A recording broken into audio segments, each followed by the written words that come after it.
முக்கியமாக இந்த 7ஆம் பாவம் அப்படின்றது பாபகத்தாரி யோகத்திலையும் போய் விழக்கூடாது. இப்போ இந்த மாதிரி ஒரு பாபகத்தாரி யோகத்துல போய் விழக்கூடிய அந்த ஜாதகருக்கு எப்படி இருக்கும் லைஃப் அப்படின்னு பார்த்தீங்கன்னா, ஒன்று திருமணமே கஷ்டமாயிடும். இல்லை அப்படின்னா திருமணம் அப்படின்றதுல வந்துட்டு நிறைய பிரச்சனைகளை அவர் சந்திப்பார். கல்யாணம் ஆயிடுச்சு, ஆனதுக்கு அப்புறமா 2 பேருக்குள்ளேயும் டே அண்ட் நைட் வந்து சண்டை மட்டுமே இருக்கும்.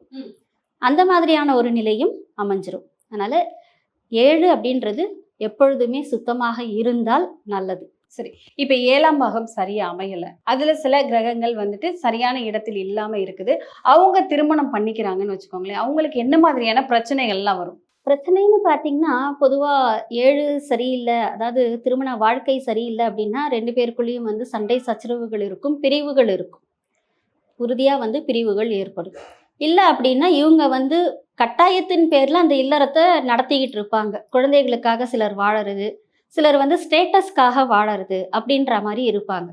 இதில் இன்னும் சில விஷயங்கள் வந்து பார்த்தீங்க அப்படின்னா, சில கிரகங்கள் சேரக்கூடாதுன்னு சொல்லுவோம். அந்த மாதிரி சேரும் பொழுது செகண்ட் லைஃப் அப்படின்னு போகிற மாதிரியும் ஆயிடும். இங்கே ஃபர்ஸ்ட் லைஃப் இருக்கும், கூடவே ஒரு செகண்ட் லைஃப் சேரும்.